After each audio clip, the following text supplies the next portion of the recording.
Here we go, Zach. How have you been, man? Good. How are you? Where are you right now? I am in Pensacola. This is week 12 on the road, doing shows for ASA. Yeah, so I'm on the road with Okay. Trevor Meyer, Logan Place, Russell Somerville, and Dan Sieg's announcing right now. Oh, that's rad. Russ is Yeah. my boy too, dude. Russ is Oh awesome. yeah, Russell's a good dude. He rode to the beach. Let's get into it because a lot of people All always right. ask me this. BMX Vert. They're like, is it Yeah. ever going to come back? You have Coco Zarita still riding Vert, Bestwick, obviously. Do you think there'll be another Vert contest in the United States? I don't know.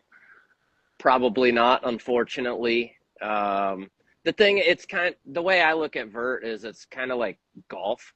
It's just one of those things you get better and better and better over the years. And if folks aren't doing it when they're 12 and 13, then the foundation isn't there.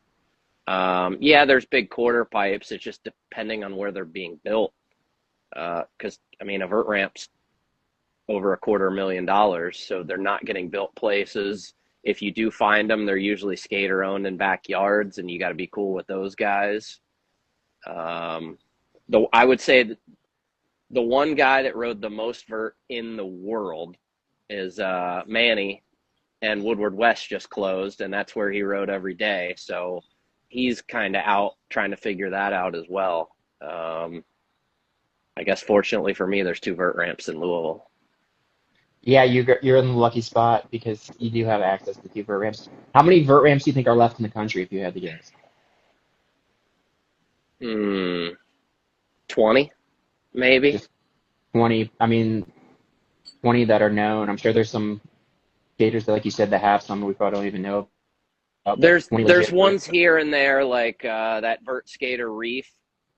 He has one in Jupiter, Florida, but it's privately owned. Phil Hajal has one, and uh, that's another one in Florida.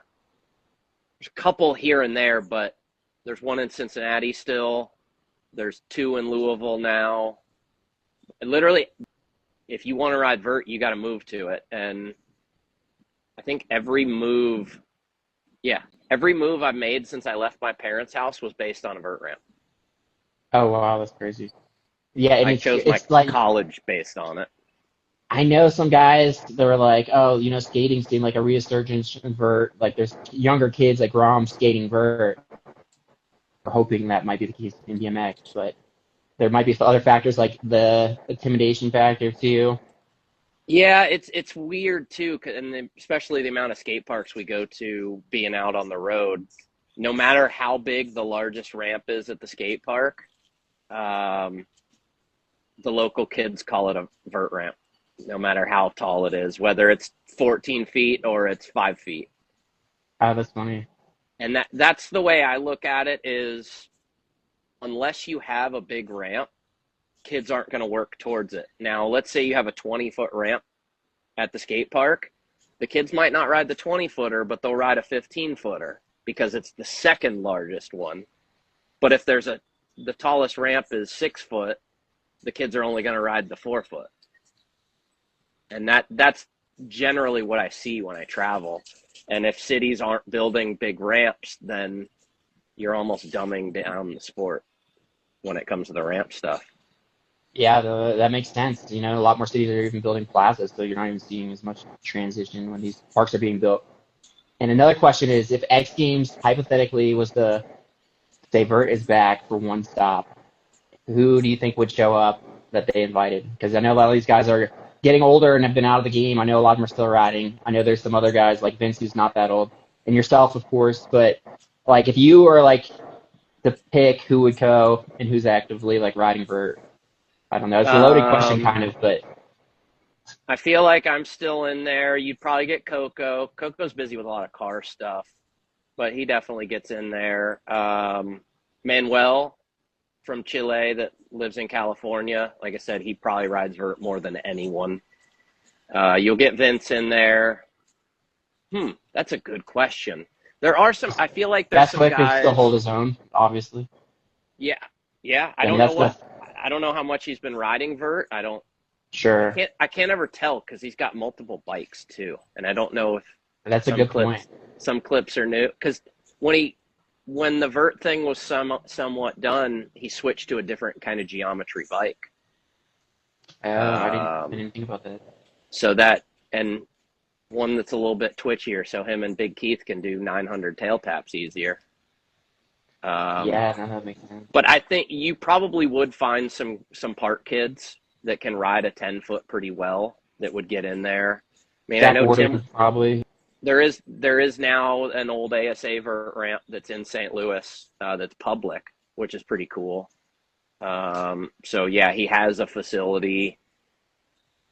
I see Tim Wood still killing it. There's those guys. I think the guys are from England that did the online vert video contest last year, and I believe Tim Wood maybe won it, but he's still flaring. He's still doing fives, and they've got that huge vert ramp in Australia. So I mean, yeah, it's crazy. There are, and you could put something together. And another thing too, it's like if X Games for whatever reason was like, all right, we're doing BMX Vert every stop or whatever, I feel like some park riders would come out of the woodwork again because that's kind of how a lot of guys got into vert. Like they were park riders at the Dew Tour and started riding vert more. I mean, that kind of started my pro career is because there weren't amateur contests when I was younger. I entered Dew Tour the summer I graduated high school because it was the only vert contest you could get in, and it was open qualifier. And yeah, enough of those park guys started like, well, we're going for park. I'm there. I might as well see if I can ride another event. I mean, probably the last time I saw anyone do a nine or one of the last 900s I've seen on a vert ramp was Craig Mast, and he at Dew Tour. Nick DiGirolamo was killing it on the vert ramp. That's true. Let's see, who else? There are a couple other, Joe Taberna, if you know that name. He used to live with Spinner. There's a couple guys that were really getting in there, and then when open qualifier just ended, most guys were like, I'm not even going to worry about it anymore. Yeah, no, it's crazy to think about. And rumors were that Coco Zurita wasn't a vert rider until Dew Tour back in the day. He was riding shows at Gravity Games, but he came to the Flow, and he was with like Cameron White and stuff, and they were just like getting to the United States. That was like their first year, and then he came back as like this vert rider. So I think you're right. I think a lot of those open qualifiers, like opened a lot of people to riding vert. It gave an outlet, and that's. I mean, I grew up watching vert, and I thought it was cool, but I didn't think that wasn't my go-to. I'm gonna be a vert rider. It was more, I enjoy it, and I know that I have a better chance at making it riding the vert ramp, and it's entertaining for me. It scares the hell out of me, but that's part of what makes it fun, and that's what some of those other guys were figuring out at Dew Tour is. Open qualifier at Dew Tour for park was like 40. Open qualifier for vert was 20. And the payout was the same. So it allowed other people to help kind of live their dream. And there's a couple incidents when I was younger. DK started hooking me up when I was in high school, and that was because I did ride vert. And I was like, okay, I need to focus on this some more. And I remember Chad Shackelford filming a clip for me that ended up in a shook bonus or something. But he's like, you need to stick with this because this is what you're best at. One of the craziest things that I ever saw you do, well, it's kind of like vert, is you actually went out of a vert wall at the Flow and wall slap that little pull. Like there's a pull coming out of at the second flow, and that was like such a unique, like crazy line. It's one of those things you guys just had to be there for, but it was pretty crazy. There's like this vert wall in this corner section, and there was just like this pull, it was like a support pull to the ceiling, and he just pops out of it and wall slaps it. That was pretty crazy. I mean, that was, but big transitions, it goes right back to big transitions. I'm going to guess that vert wall was probably 5-foot tranny and 5-foot vert wall. Yeah, it's a steep vert wall though. I mean, and we were talking about it actually last night. Russell had local exposure tour on YouTube playing on TV, and Dan Sieg popped in. He's like, I broke my arm on that vert wall. I remember that. I was there for that. That was actually, I was at the Bestwood contest. He broke his arm. It was pretty bad. Yeah. He was downside double pegging it or downside smithing it, one of the two, and he broke his arm. Yeah. Yeah. But that was, I tended, when I would ride a park contest, I would tend to lean towards the bigger stuff and enjoy that. And it just kind of spawned from there, really. Speaking of 900s on vert, you had fives really good, and I remember I think it was X Games. You were shaking your head because you didn't want to do a nine. I think somebody was trying to in your ear telling you to try a nine. Was it Katie? There was one. It was Dew Tour. No, It was and Detour, actually, Katie got hurt at X Games. I think that was when he fell on his front flare, Okay. and it was Dew Tour, and they had already printed up the passes. So I have Chad Kage's pass because I got his no way. spot as an alternate. Sure. But it was Jimmy Walker that was up there like, Yes, just do that's it. what it was. Just do it. Because you could see you're like shaking their head. You're like, because somebody's in your ear about trying a nine. Yeah, I'm like, dude, you're going to make me crash on something simple. But I do, yeah, that was, problem is I nose in really well on my fives. My spin is always that way. And if I pop out any little bit, I'm dead. And I've done them on the resi. So I'm either going to land on the vert or nose into nothing. Part of it, too, is that I'm having to ask off work to go to these contests. I've worked most of my career. I've worked full-time, 45 hours a week and trying to figure it out. And, yeah, I might want to send it, but I got to be working like 12 hours. So I question things. Speaking of Chad Kahey, if you watch this 2002 Gravity Games in Cleveland, he's dropping in. It might have been Cleveland, but he's dropping in on vert right before he goes. You see the Spanish fly in the corner, like doing this. Like you could tell he's just like calm down a little bit, like because Kahey like was so crazy, and it's just funny to see because it's like the stuff you don't see. Like if you really pay attention, just to the stuff like in the background, like you shaking your head or like. But it was just funny, like he was just telling Kahey, like, tone it down. This is like, dude, when he's telling you to tone it down. And the run was insane. Like, it was crazy. I see he's in the comments right now. It was always, as a youngster, like even going to camp as a camper, all those vert guys hated each other at a certain point. But as a camper, let's say I'm 14, I would ride every session with everyone. So I'd ride the session with Parker with no music before noon. I'd ride with, I don't know, Jamie early afternoon, and then he'd leave, and then it would be, say, Kagi would come in or Robinson or whoever. But I get to see a little bit of everything and almost pick out what I felt helped me learn tricks, like watch their techniques, because those guys had already figured it out. They'd been at Woodward. They had been practicing, like, okay, at a certain point, let's say you're 60% in the foam pit, maybe it's time to take it to the resi. Don't stay in the foam pit too long or it'll actually make the trick harder. That's a good point. Seeing the mindset of those guys really, really helped out. And I was just talking about it with my friends yesterday. One of the craziest tricks done in BMX in general, I mean, in my opinion, especially on vert, is the Drano, the body barrel on vert. Yeah, I've seen videos prior to that of him like trying it at a GT show. Oh, yeah, like way before. He tried him in the 90s, I think.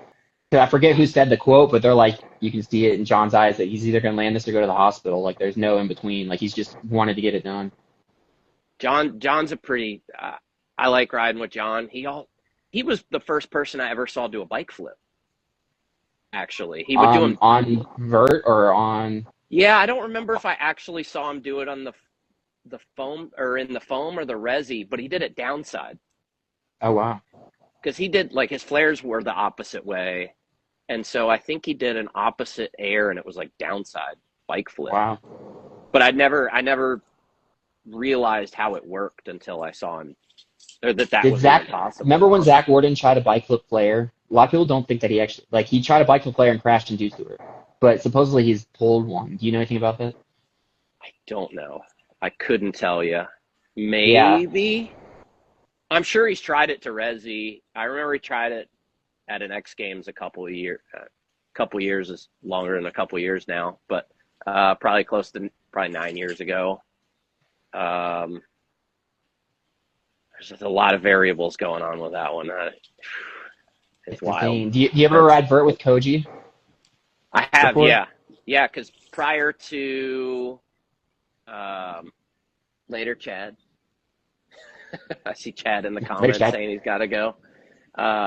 Prior to ASA being a box jump show, we used to go around with an 11-foot half pipe, and they call it the tin can, and Koji did a lot of those. So seeing Koji do all his crazy switch hander and his feet are just flying around every which direction, that's pretty wild to see. But he's one of those guys that didn't grow up riding a foam pit or a resi. He didn't have those facilities. He just had Jimmy Walker in his ear telling him to do a 900 up on the roll-in or wherever he's at.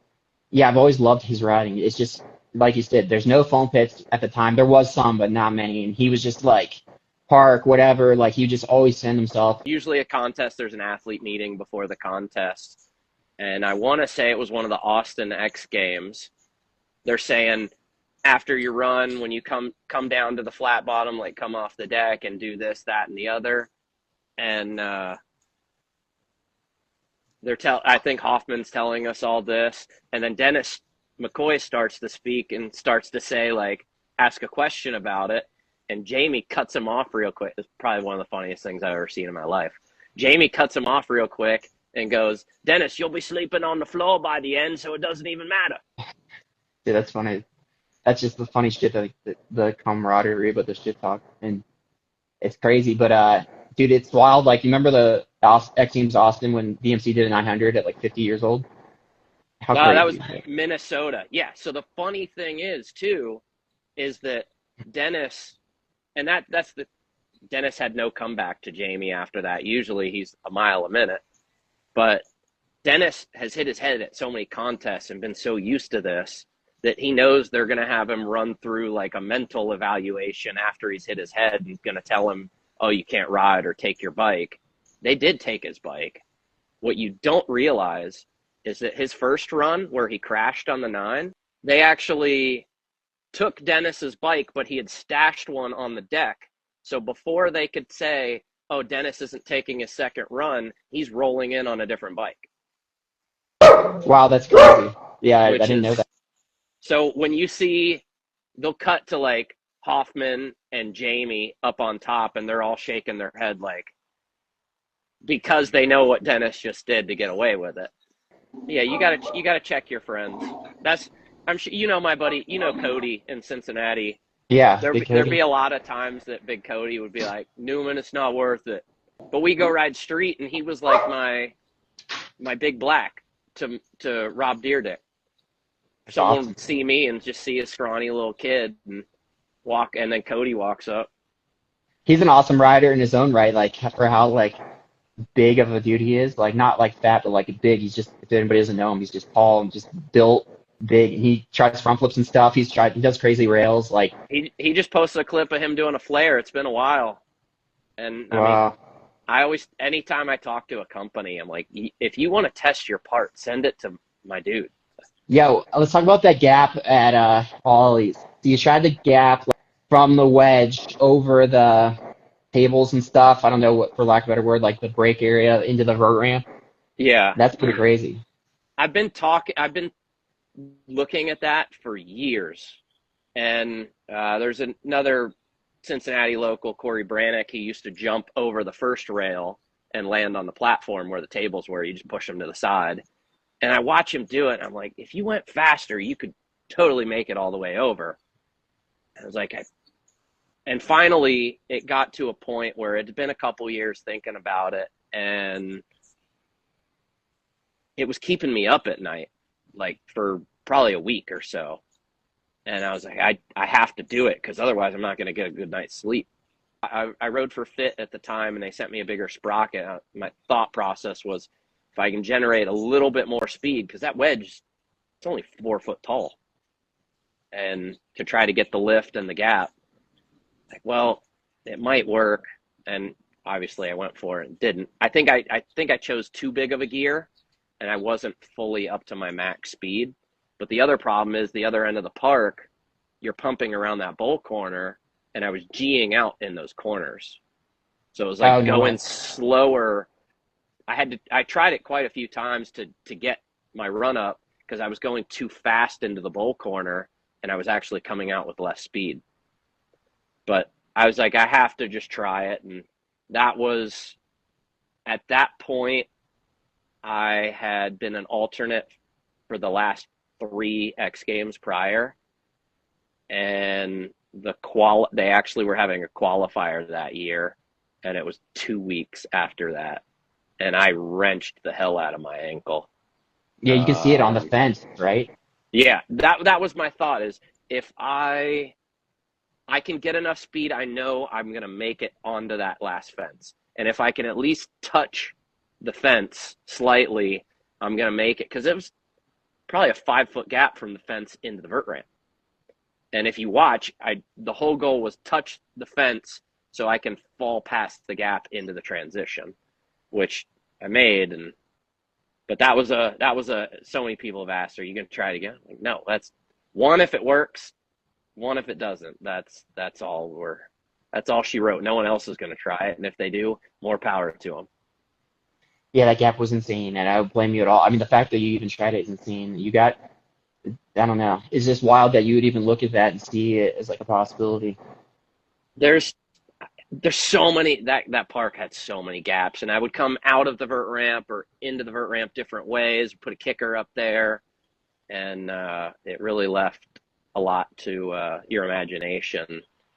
And some stuff worked, unfortunately, some didn't.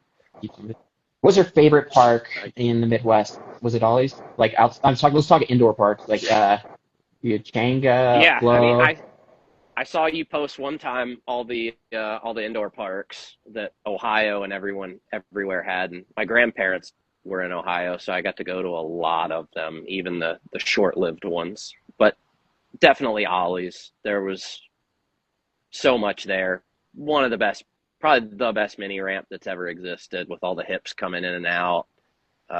It had the vert ramp. It had a nice street section. It was a little bit of everything, and it was well lit. That's usually another problem with the indoor parks, is trying to see. And the ceiling was high, which is good. A lot of places are limited by ceiling heights and stuff. Well, too many pools. Not for you, enough. But for most people. Not for you, I guess. At a certain point, I had to quit doing flares because it was getting a little scary. For the vert ramp, for you, it's a different story. Yeah, no, it's crazy. There was because they would do those mobile skate series or LG contests in Cincinnati here and there. And I remember Zach Shaw and Simon showing up at the park one time, and Simon did a no-handed 5 like this, and the light is right here. Like, he just rotated around the light. It was unbelievable and terrifying at the same time. You ever see, I know this is super off topic, going back to Woodward, you ever see the video Mavro posted at Gravity Games? But they had Gravity Games vert. They did the park contest at FDR, and then they did dirt at FDR, but they did the vert at camp, and it was like a session the night before in Lot 8, and it was like Mira, Kagi, Bestwick. You ever see that footage? Lot 8, or sorry, it's Cloud 9, and pretty wild. There was one of the years, because they had Gravity Games at camp a couple times. I remember Kenny Bartram with his dirt bike on one of the B3 half pipes. Cowboy team. But I think that might have been Zach Warden's first pro vert contest. He was like, I mean, Zach's my age. I don't know if he was technically a camper, but he was definitely under 18 and staying in a cabin. I don't think I got to see his run because they had chicken wings in the cafeteria, and I was hungry. It's understandable when it comes to chicken wings or pizza. You're not going to be anywhere else, probably. There you go. Yeah, so everybody doesn't know.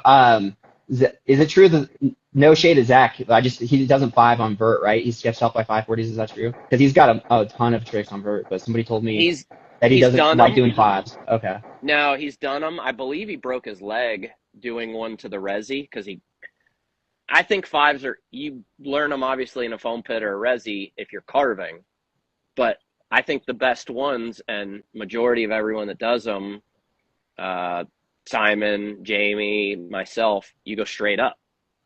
And I think Zach landed on the edge of the resi and broke his leg at one point. Oh, God. Obviously, that'll get in your head.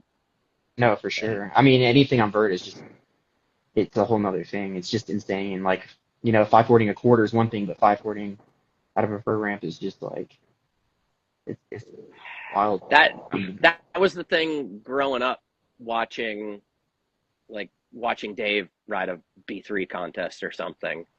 Dave always did a 5, he always did a flare, he always did a whip, and those were my 3. Like, I want to learn those tricks on vert, and I want them to look like Dave's, and that was usually my goal, is like spin a 3, and Dave would stand straight up right at 3, and like look around before he spun the next 180. Speaking of Dave, I know Mike Mancuso's. I heard he's getting a little bit closer to getting his vert ramp rebuilt in his backyard in Greenville. So wow. there's a biker owned vert ramp popping up. This is kind of hard subject, but before Mira passed away, there was I swear he posted a vert ramp being built in his warehouse before, like after his park was already gone in Animal House. I believe, don't fully quote me on this one, but I do believe that part of all of that hoopla was AJ Anaya and what's his name, Feedy, seeing that photo and blowing it up like an internet thing. But to my knowledge, Dave's warehouse was empty because he was trying to sell it, and it was the only flat area that Mancuso could start setting the ramp up to figure out what pieces he needed to make, because he bought an old Dew Tour ramp and it wasn't complete, and he needed to fabricate parts, and that is why I believe the vert ramp was being set up. But that makes sense. Don't 100% quote me on that one. Everybody was wishful thinking, you know, like, oh, is Mira like staging a vert comeback or whatever? Yeah, I'm sure he would have gotten on it. Oh yeah. Yeah. But, yeah, it's pretty crazy. The fact that Mike's still going for it is awesome. Hoffman, some of the variations he's doing on vert, how crazy, like all the peacock air stuff. He often did those wild, like, let's see if we can do 4 tricks in one air. And I like that. It doesn't always look the best for a photo, but for a video, it's incredible. We were talking about judging recently, the guys and I in the truck. And I remember having a talk with Dave Brumlow, who was longtime vert pro and judge as well. And I would do a bar spin to tire grab to X up in a run. And he's like, quit doing all that shit. Just do something a little more fluid. And I was like, and that's one take. And he obviously is a judge, but that was one trick that they always slow-moed on TV, which also was another aspect. And that was my other thought, is Hoffman does all this stuff and everyone loves what Hoffman does. So keep doing it. Like his no-handed 900, how crazy that still is to this day. And Bestwick did one on Resi. It's actually in a Woodward commercial in props. You can actually see, and I've talked to quite a few people about this, when Matt does the no-handed 9, I'm pretty sure you can see Jamie on the flat bottom sitting where all the wives and girlfriends are with his crutches, and he raises them up because he broke his leg before that contest. And so he didn't get the opportunity to do it. They were both kind of chasing it, I think. I think it was more in Matt's head than actually giving it attempts. But I've seen, like I said, I rode all those little sessions with all those guys when I was a youngster. Funny how young I met a lot of those guys. And I probably watched Jamie do 3 or 4 no-handed 9 to turn down to the Resi. Wow. And obviously we never saw it. And that's the kind of stuff when everyone's like, oh, Jamie has to try 75% to win the contest, because he has stuff like that somewhere in his bag. What other trick? I heard 540 downside whip on vert. Was there anything else that he was doing? Like any, like, they're calling them weapons of mass destruction at the time, like his tricks that he was holding, like his secret tricks. It's funny you bring that trick up, because that, of every trick that I've seen done on vert, that's probably the one that's the most inconsistent with the best riders. Because I remember Austin Coleman asking me questions about that one. I think I've done 2 or 3. That's unreal. I've seen Jamie do them to the Resi. Probably the best person in the world to ever do that trick on vert was Will Thompson, if you remember Will. Yeah, I know who he is. Yeah.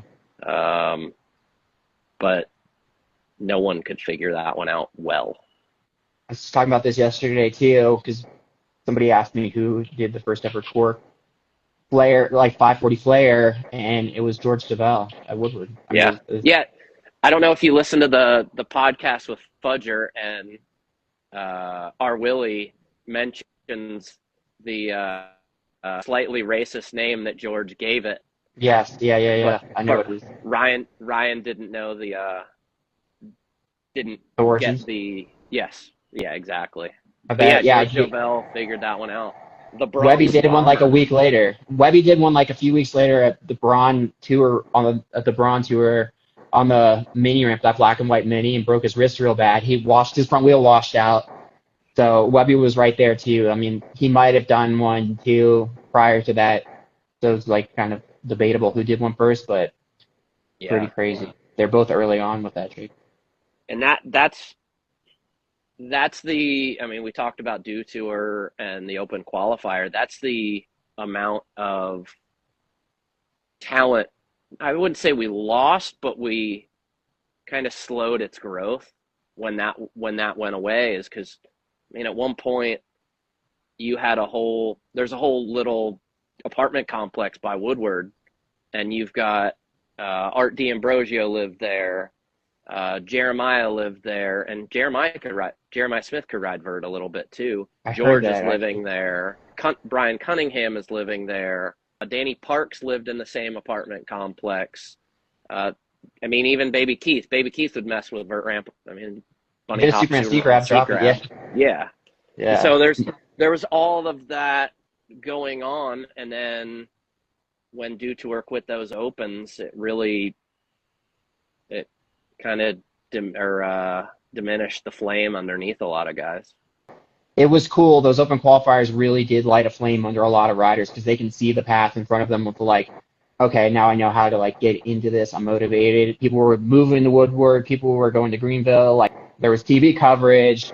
You know, everybody just realized like, hey, I could realize my dream of becoming a pro rider. It was cool to like see Jeremiah come up from what he did to being sponsored by Levi's. You know, he was just like underground Midwest rider we all knew was really good, and then he just took it to another level. Yeah, even the park guys. I know a lot of the Australian guys came over, whether it was in the later years when they did free flow, or I met Todd Main. Todd Main just happened to be in my cabin at Woodward as a kid. Wow. But since he was here, he was like, screw it, I'm going to try the open qualifier. And that's where we got the first Superman front flip. Yeah, and he was just a kid that learned it at Woodward.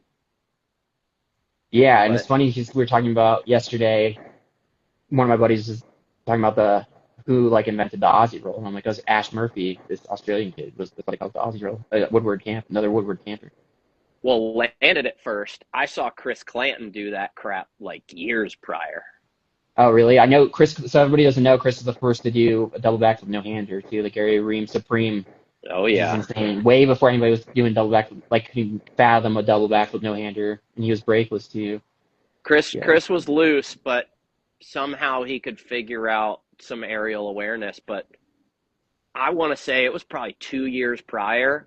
But I remember Chris doing it on the 5 foot tall Lot 8 Resi and he rolled probably 10 feet and then fell over because his body finally caught up to his bike rolling.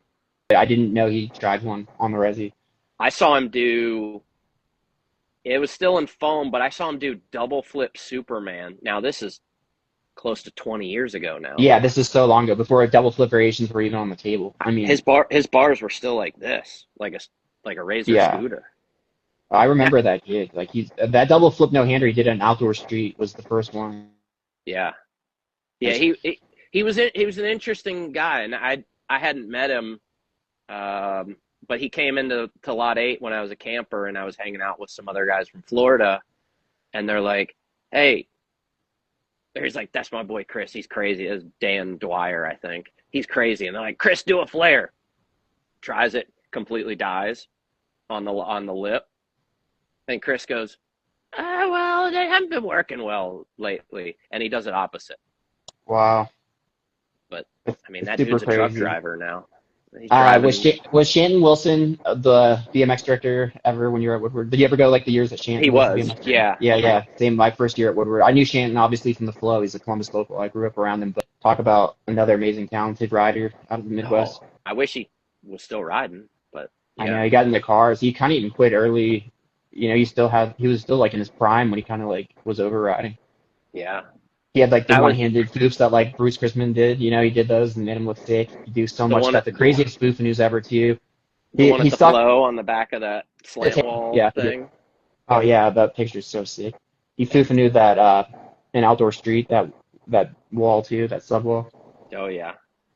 Yeah, I was fortunate to get to be a part of a lot of the Woodward eras.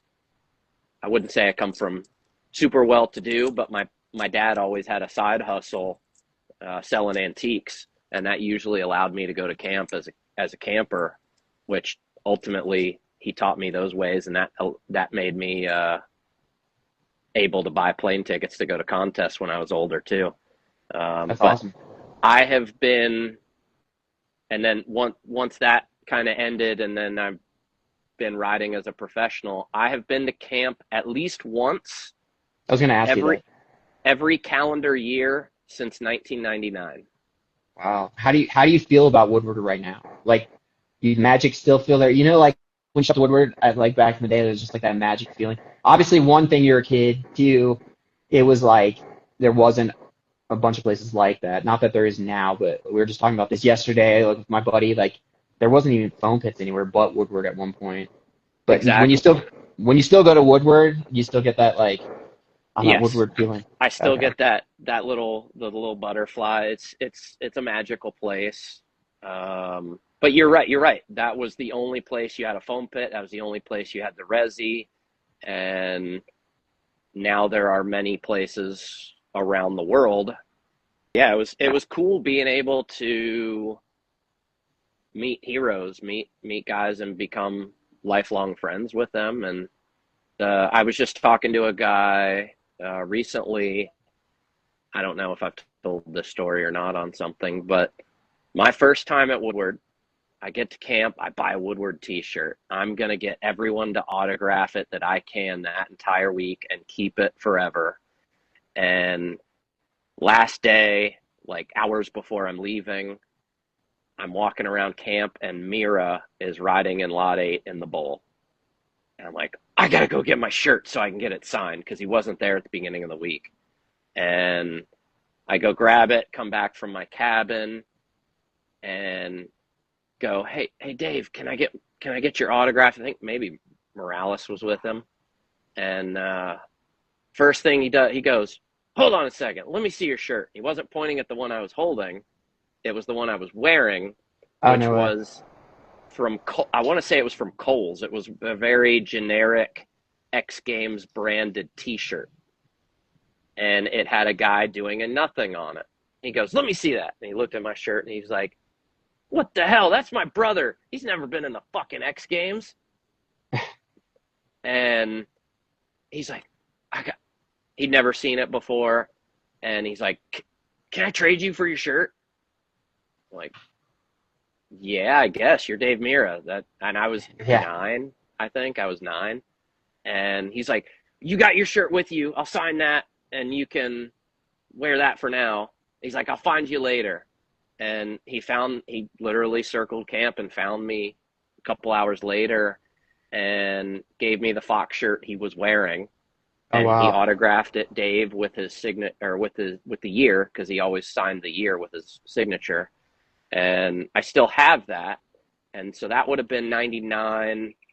The next 2 years, the B3 was in Louisville, and I got Dave to sign it because I wanted to keep doing the year. So I have 99, 2000, 2001, Oh wow. and they 2002 rolled around, no contest in Louisville.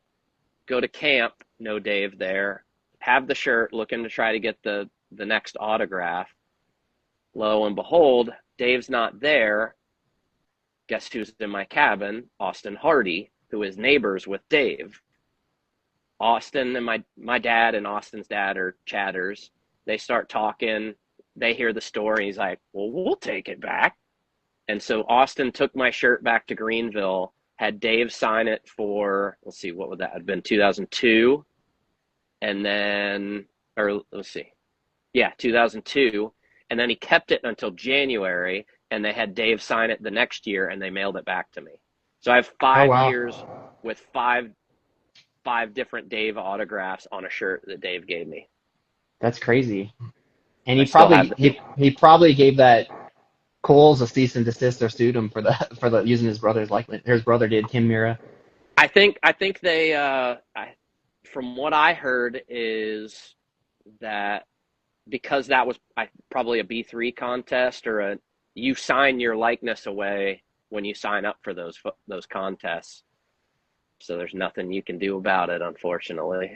That was my honestly maybe my only interaction with Dave because even when I was riding Dew Tour, I was still too afraid to go talk to him.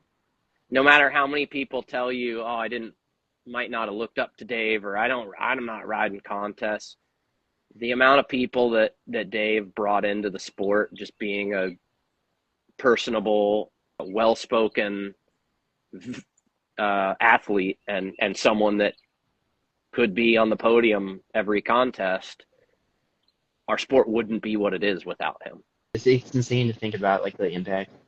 And speaking of Austin, he's actually in here right now. And speaking of I Mike just saw Mancuso, that. who you're talking about, was building a vert ramp. You ever see the?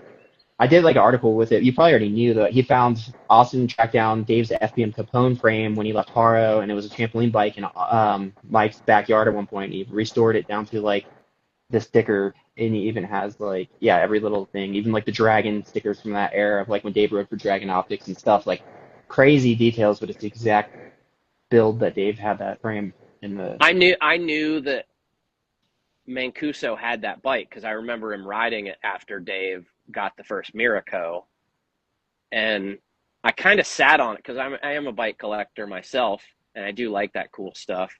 And I was like, at some point, I'm going to be in Greenville, and I'm going to get that frame from Mancuso. So honestly, I didn't say anything about it, and I knew Mancuso wasn't going to get rid of it or even care about it enough to think about the frame.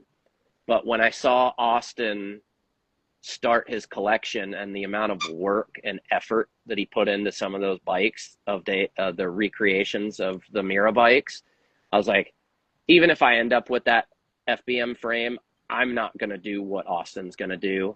And Austin knew him on a personal level. And so I told Austin where that frame was. And Oh, that's crazy. I contacted Mancuso. I was like, that frame still, he's like, I think it's in the backyard. So I was like, Austin, go get it before it ends up in the scrapyard. And I kind of was hoping he would end up with the gold-plated bike. I know that it's in the BMX Hall of Fame or whatever, but Yeah. Yeah, that was a guy. So that I met that guy at a Dew Tour. His name was on the tip of my tongue and I just forgot it. The guy that owned Mira's gold bike, he used to ride it like around LA when they do bike things, or San Diego. But he did a lot of restorations that when you would see a bike restoration in BMX Plus, it was that dude. oh He no would way. always he did automotive painting, or at least he owned a business that did it. And they're doing Ferraris and Lamborghinis and really high end stuff. And I had met gentlemen or on the deck, and we were talking about old bikes, and I was like, oh, I just bought a Hutch Trickstar the other day at the Goodwill. And I showed him a picture of it, and he's like, oh, it's sick. That's amazing. And riding whatever. He comes up and finds me later, and he's like, hey, this guy wants to buy your Trickstar. Didn't know it was for sale. I didn't know I was planning on getting rid of it. And lo and behold, that guy left. He's like, I did pretty well last night. And he made me an offer at the time, because I paid $2.50 for this bike. At the time, I lived in a crap hole in college. It was so bad that I was spray painting bikes in the living room. Oh wow.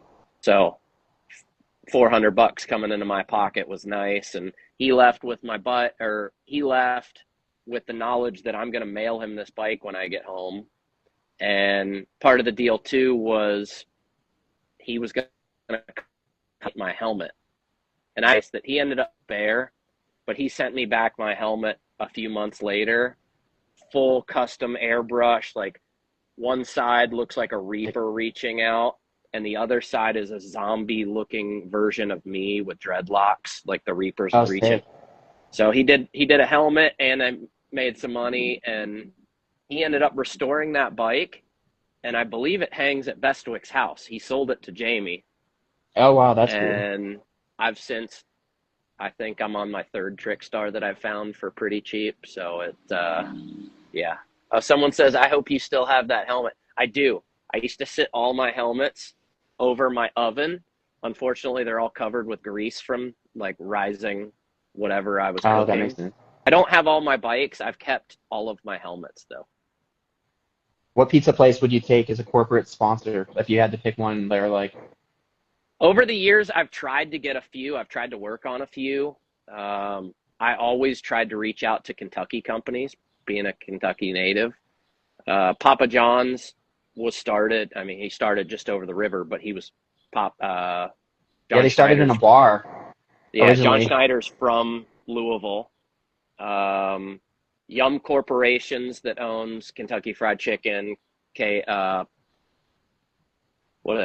Hut, all those other brands. Their corporate office used to be in Louisville, no longer is, but I tried to go after those two because, again, it's kind of cool to reach out and represent a Kentucky company. Unfortunately, that never went anywhere.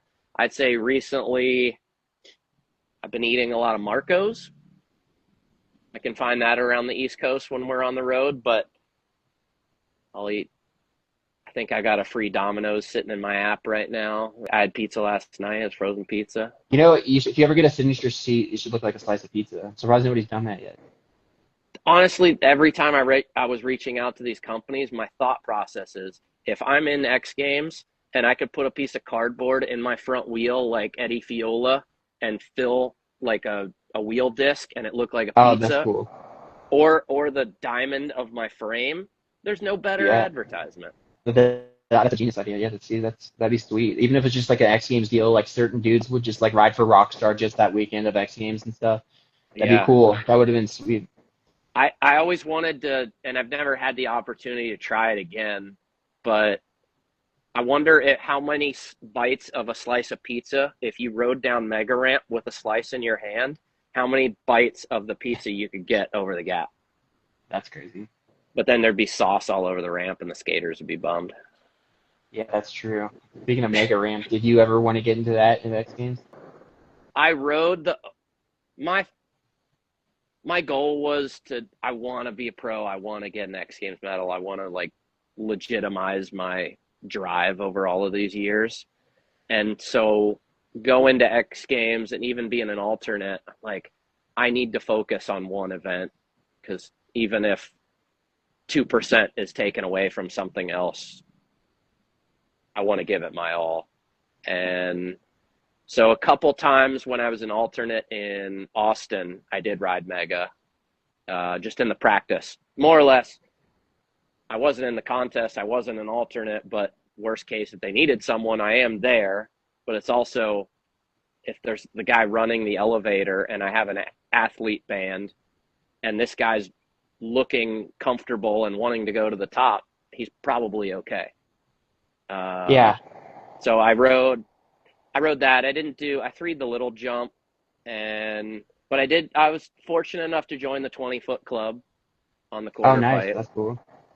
But I never competed. I never rode Mega as a contest. And again, I finally got the chance to focus on what I wanted to be there for. And it's funny, like, speaking of like Vert, and you ride everything obviously, but like I always heard that Bestwick would, I don't know if it's true or not, would tell Steve McCann like, hey, like you're like just focus on Vert, like, you're right, because he was riding dirt, he was riding park, he was riding Mega, like, dude, it's crazy. Then some of those practices would just be like 30 minutes after the other one, because usually they don't overlap. Like Steve McCann was like would like rush from park qualifying all of a sudden to like vert practice, and then it'd be like dirt at like 2 p.m. that afternoon. Like it's just crazy, like how much energy you'd have to expend it. Some of those contests, like let's say you're riding park prelims or qualifiers, that might be during the only time there's vert practice.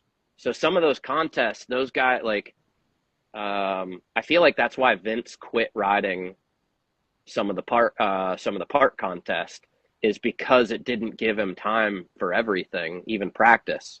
Because you'd show up and not have any practice on the ramp whatsoever. And I know Steve was having issues with that. But then Steve McCann got so good that he was knocking at Bestwick's door. Similar style in some ways to Best of Two, and it's just crazy. Like he also did a no-handed 9. He was still holding his own in park and dirt. I remember him saying that vert kind of slowed his whips down a little bit. Yeah, and I agree with that, because I don't think I've done a tail whip on a 6 or 7 foot quarter in a long time, but I'll do them on. I could do them on both, but then the going back and forth, I'm going to mess one of them up at some point. I'd rather just be 100% spot on the big ramp. But I don't even think Stevie could do a 9. I think he could only do it no-handed. No way. That's insane. Yeah. That kind of reminds me of Mira's deal, like Mira doing the air traffic control, like that's the 360 no-handed backflip, but Mira couldn't do regular 360 backflips without taking his hands off. Yeah, certain tricks that people could do that they couldn't do, say, the precursor. Yeah, like it's crazy. Like that's almost unfathomable that McCann could do 9s, no-handed 9s, but couldn't do a regular 900. Like, but see, that was one of the, remember when I had mentioned watching these guys and as a youngster and seeing their kind of mindset and how they're figuring out like what trick is ready for resi, what trick is ready for the ramp. Watching Stevie, I think his no-handed 5 was 10 times better than his 5. And he realized that and like, oh, well, my spin's better, so why not just do a no-handed 9? I think his no-handed spin is as the same control as Justin Dowell. So it's like perfectly level. Right. When Mira would do, sometimes it was the 5, but really when he would do the 360 one over a box jump. Oh yeah. And it's just one knee touching the handlebar. He's like just driving with this one knee right here. So cool.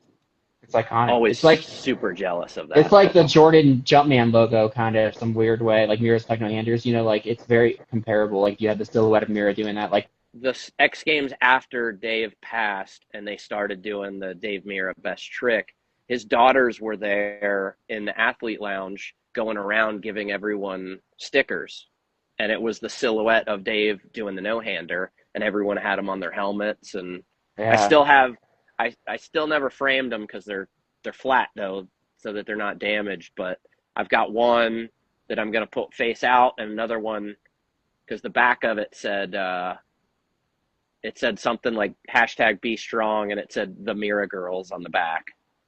That's awesome. But just remember the original sign when you drove into Woodward? It had like gymnastics. It had the silhouettes of like the different sports, and Mira was a techno-hander, right, on the sign, right? Wasn't that Mira? Maybe the original one, but then down the road when it got a little bit nicer, it was, I believe, Nyquist doing a nothing. Okay. When it was like diamond plate, it was, I believe that one was Nyquist, and I believe one of the Yasutokos on the rollerblades. And speaking of Yasutoko brothers, they're the only ones that hit the ceiling in Cloud 9, I believe. Jamie said it was tire, but immediately after that building was built, there's still a G-Skate sticker on the ceiling. I don't know. I think it was Ato that put it up there, the older of the two. Takeshi Yasutoko is still competing, like that big park that Rim rides in Japan. I've seen Takeshi do some wild stuff on his skates at that park.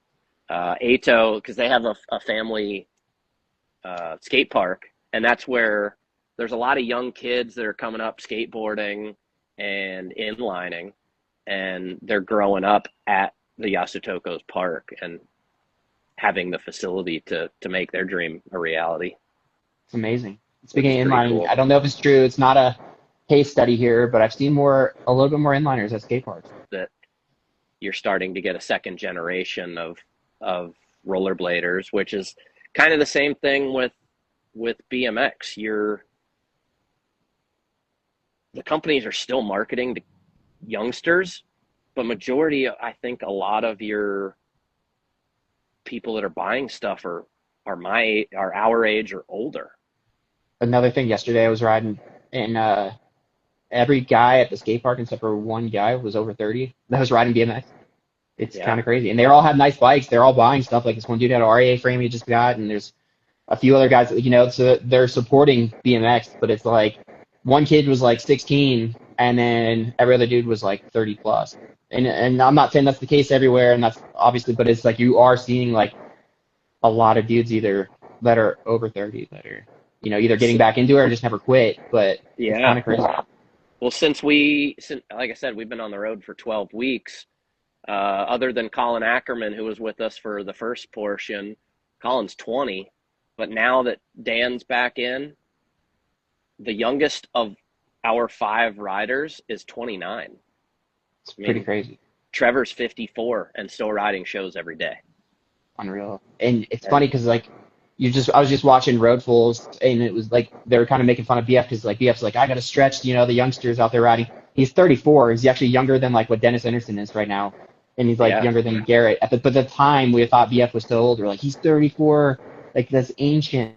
It's still such a young sport, and still, especially in the professional level, because some of these guys are still like, I would consider, say, Dave and the Miron crew, that would probably be the second wave. So really, we're not on that many different waves of learning how to prolong your career and keep it going. I learned how to make my way in this career without having to rely on someone else's money. It's surreal to think about. Like when you got an X Games medal, it's obviously something you probably dreamed about your whole life since you knew what BMX was. I honestly was in like this weird haze for probably a couple months after I was able to get that medal, just because I had worked 20 years. And when I'm doing my public speaking at all these shows that we do, I mentioned that it took me 20 years, and there were a lot of guys that were better than me, but they gave up. They gave up on themselves, and I just kept moving. But once I hit that 20-year mark and I actually made it and did it and achieved what I was wanting to, like, what do I do now? Where do I go? And so just kind of the drive slowed, but it was still there. And it was like, I got to set a new goal for myself. I've just been working and been so familiar with one goal for so long. And really it was just to kind of keep going, stay a part of it. And I've been doing BMX shows for almost 20 years now. You get to travel, you get to see new skate parks, you get to meet people. I think you're more marketable because of it, because now you might not everyone looking at you as a BMXer, but I mean, we do shows. We might have 500 kids at a show, but we might have 2,000. A lot of people didn't know that Pat Casey was riding shows and stuff, like RIP, like up until, he passed away. Like he was going on show tours, riding box jump shows and stuff on the side. Yeah, he was doing some of these ASA ones. I found out. And he's a top pro rider, he was traveling the world doing video parts and stuff too. Like I was doing shows at that point when Pat passed with John Dowker, the Freestyle Connection, and they were supposed to do, one of the California teams was supposed to do a show for John the next day, and they had to cancel it. They had to call the school and say, hey, one of our guys unfortunately passed the night before, and I can't get anyone else. But yeah, Pat was out on the road. Fortunately, you're away from your family. That was the one thing that he hated about it, but you can provide ultimately for your family. And it was, for a while, I do feel like it went from every top pro doing shows, like think of the GT era and Woody Itzen running that show team. All those guys were doing shows and then just going straight to X Games. I mean, Miron was in charge at one point of the whole Schwinn show stuff. But But then after that, it kind of became like looked down upon. Those It guys did. were It was doing guys too shows. cool to do shows. Yeah, you were considered like The show pro. like a lot of guys didn't take the guys doing shows seriously for a minute. It was like you're like riding contests and then you have your show riders. But I mean, a lot of guys are doing both. Like Chris Gerber, like he was doing a ton of shows and riding do tours and stuff. Like I Yeah. don't know, you just had certain dudes look down on it. But The way I I mean, see it is if you really truly love riding your bike and you want to ride your bike at all times, and someone's going to pay you a little bit of money to go ride your bike and have fun, take it. If you're too good for that, then you shouldn't even be touching your bike, really. yeah, no, I mean, I get it. Like obviously, to each their own. Like if I can understand if people are like the being on the road part might not be for everybody. I've But been on the road with guys that you can tell don't enjoy it. Like if you don't enjoy it, then don't be here. Like there's someone else that really appreciates the position that you're in, and they will use it to their advantage. They will have fun, and that shows in the show, I think, too. And it's cool too. Yeah, you'll hear stories of Trevor being on the road with the GT guys, and I mean, you still got Rob and Ollie in Florida doing shows. There's, yeah, some are PG, some are not from certain people, for sure, but just I think a lot of people know the name Jimmy Coleman that does a lot of the announcing for X Games. Jimmy's a skater, but Jimmy grew up announcing GT shows. So yeah, Jimmy was a part of the BMX industry and has been for so a great long. commentator. Yeah, Amazing. And he knows everything about everyone. But I believe it was him that told me years ago with the GT rig. So the way that the GT half pipe is it was a triple axle trailer, and it would come apart in the middle. It had four almost like tongues, and they would hook together. So one axle's on one, two axles are on the other. But apparently they hit a bump, and all the wheels on one side, I think on one side of the trailer blew all the lug nuts off. And they had to take all the other ones off and at least pull one or two from the other side so they could get the other wheels back on and keep going and make oh it to wow, the show. But those are the that's things that I've learned. I'm mechanical, but I don't work on cars. But over the years doing shows, I've learned how to work on cars because you got to make it to the show. You might have a guy that knows a little bit more than you, and you're replacing a water pump in the rain in New Jersey and it's 40 degrees outside. The show must go on. it's So, crazy to think about. Yeah, like you're right. Like just you got to get there. And it was just listening to like Morgan and Catfish on Unclicked recently. It's kind of the same thing. They talk about like you have to set up in a gymnasium sometimes that's massive, and other times you have hardly any run up, and you just got to make it work. It's pretty yeah, crazy. you might be zigzagging through a hallway. Today, for instance, we're in Florida. We did a show. We came from outside into the gym because some of these gyms will have an overhang, so we can't use our quarter pipe against the wall. So we're just pedal in. But you go outside from being super bright to the indoors, and my eyes wouldn't quit dilating by the time I took off the lip. Oh So wow. I couldn't really let go of the handlebars too well today because I didn't know where my handlebars were. You think you could start your own show company? Because you do have like a good track record. You could also say like you've done over X amount of thousand shows and stuff. So like on paper, Actually, it's funny that you say that because I've got 6 shows of my own lined up for this year. no I've way. got Congrats, that's awesome. so I've got a buddy that I let use one half of my garage, and he has a welder, and he was going to weld something for me, and he hadn't done it yet. So I taught myself how to use his welder. So I maybe welded like an inch on something for my motorcycle. And since I learned how to do it, I'm like, this is the time. And last summer, I built myself a full show ramp. And we did one show in the fall at a car show in Louisville. And I've got some guys, since I have a full setup in my backyard with a box jump resi that's the same as most show ramps, I have guys that have been learning over the last probably 2 years. that I can actually pay to do a show.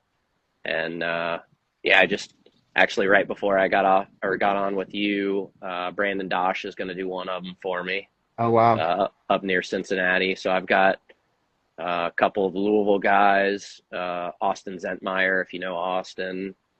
And then I don't know if you're familiar with Cullen Sumner. He's a young kid from Kentucky. Cullen's unbelievable. So trying to utilize him here and there. But I have a staple of guys to ultimately pay them to live their dream, which helps me continue to live my dream. And but yeah, ramp up stunt show. I'm still getting all my LLC stuff back going. I did it years ago and I taught some kids, but all the kids were 15 that I taught and were really good. And they all got into cars and every one of them quit riding. So I closed the business after that. Damn, that's crazy. I've told many people this. My 8-year-old dream was to be a professional bike rider. It wasn't to be a business owner. So I've always tried to, if I can make a living just working for other people, and my main focus was just to ride my bike, then so be it. But when I broke my ankle a year and a half ago, that really kind of put a little bit more into perspective and try to think about my future. Already, he's got a show team in the works. Follow Junk Place Vintage also. You guys don't? Yep. His dad's awesome. And appreciate you guys. We'll talk to you soon.